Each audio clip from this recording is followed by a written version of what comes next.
This is part 2 for Wednesday, so if you're opening this one first, just go back and listen to the other one first. Okay. Music, he said, wiping his eyes. A magic beyond all we do here. And now, bedtime. Off you trot. The Gryffindor first years followed Percy through the chattering crowds, out of the great hall and up the marble staircase. Harry's legs were like lead again, but only because he was so tired and full of food. He was too sleepy even to be surprised that the people in the portraits along the corridors whispered and pointed as they passed, or that twice Percy led them through doorways hidden behind sliding panels and hanging tapestries.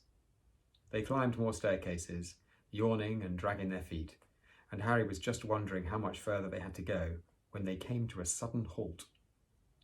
A bundle of walking sticks was floating in midair ahead of them, and as Percy took a step towards them, they started throwing themselves at him.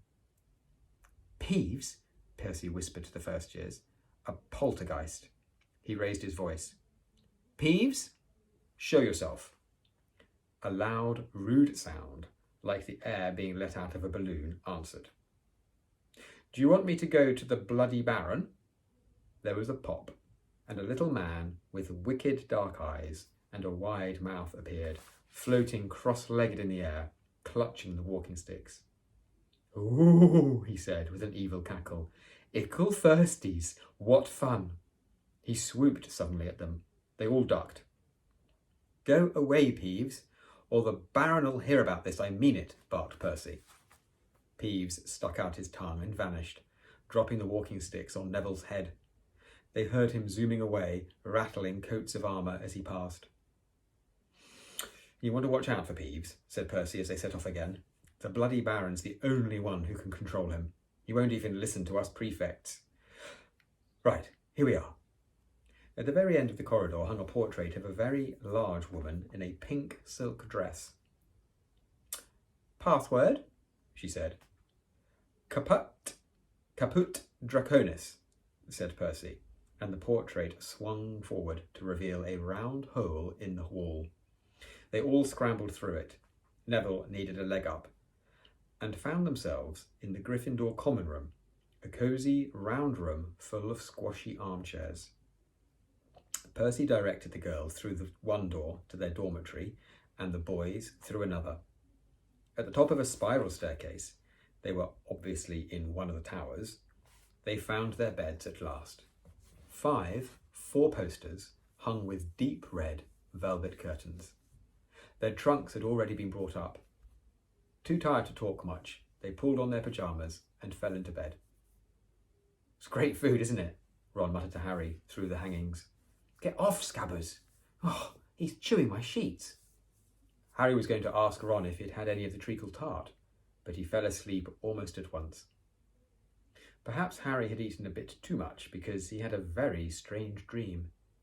He was wearing Professor Quirrell's turban, which kept talking to him, telling him he must transfer to Slytherin at once because it was his destiny. Harry told the turban he didn't want to be in Slytherin. It got heavier and heavier. He tried to pull it off, but it tightened painfully, and there was Malfoy laughing at him as he struggled with it. Then Malfoy turned into the hook-nosed teacher Snape, whose laugh became high and cold.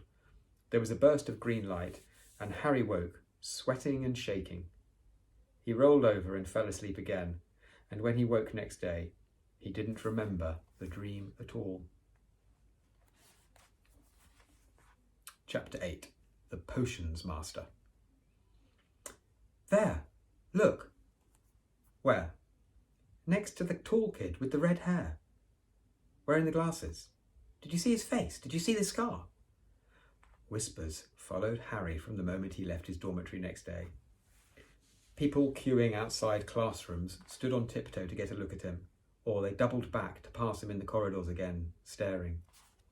Harry wished they wouldn't because he was trying to concentrate on finding his way to classes.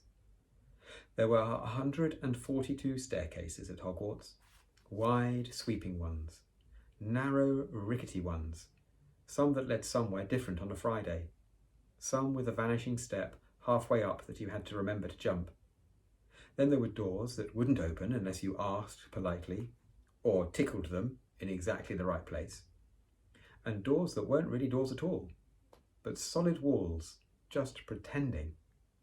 It was also very hard to remember where anything was, because it all seemed to move around a lot. The people in the portraits kept going to visit each other, and Harry was sure the coats of armour could walk. The ghosts didn't help either. It was always a nasty shock when one of them glided suddenly through a door you were trying to open. Nearly Headless Nick was always happy to point new Gryffindors in the right direction, but Peeves the poltergeist was worth 2 locked doors and a trick staircase if you met him when you were late for class. He would drop waste paper baskets on your head or pull rugs from under your feet, pelt you with bits of chalk or sneak up behind you invisible, grab your nose and screech, "Got your conch!" Even worse than Peeves, if that was possible, was the caretaker, Argus Filch. Harry and Ron managed to get on the wrong side of him on their very first morning. Filch found them trying to force their way through a door, which unluckily turned out to be the entrance to the out-of-bounds corridor on the 3rd floor. He wouldn't believe they were lost. He was sure they were trying to break into it on purpose and was threatening to lock them in the dungeons when they were rescued by Professor Quirrell, who was passing. Filch owned a cat called Mrs. Norris, who was a scrawny, dust-coloured creature with bulging lamp-like eyes, just like Filch's. She patrolled the corridors alone. Break a rule in front of her, put just one toe out of line, and she'd whisk off for Filch, who'd appear wheezing 2 seconds later.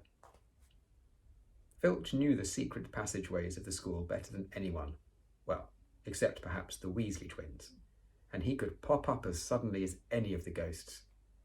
The students all hated him, and it was the dearest ambition of many to give Mrs. Norris a good kick.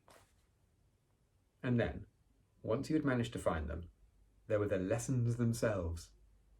There was a lot more to magic, as Harry quickly found out, than waving your wand and saying a few funny words. They had to study the night skies through their telescopes every Wednesday at midnight and learn the names of different stars and the movements of the planets. 3 times a week, they went out to the greenhouses behind the castle to study herbology with a dumpy little witch called Professor Sprout. And there they learned how to take care of all the strange plants and fungi and found out what they were used for. Easily the most boring lesson was History of Magic, which was the only class taught by a ghost. Professor Binns had been very old indeed when he had fallen asleep in front of the staff room fire and got up next morning to teach, leaving his body behind him. Binns droned on and on while they scribbled down names and dates and got Emmerich the Evil and Uric the Oddball mixed up. Professor Flitwick, the charms teacher, was a tiny little wizard who had to stand on a pile of books to see over his desk. At the start of their first lesson, he took the register, and when he reached Harry's name, he gave an excited squeak and toppled out of sight. Professor McGonagall was again different. Harry had been quite right to think she wasn't a teacher to cross. Strict and clever, she gave them a talking to the moment they had sat down in her first class. Transfiguration is some of the most complex and dangerous magic you will learn at Hogwarts, she said. Anyone messing around in my class will leave and not come back. You have been warned. Then she changed her desk into a pig and back again. They were all very impressed and couldn't wait to get started, but soon they realised they weren't going to be changing the furniture into animals for a long time. After making a lot of complicated notes, they were each given a match and started trying to turn it into a needle. By the end of the lesson, only Hermione Granger had made any difference to her match.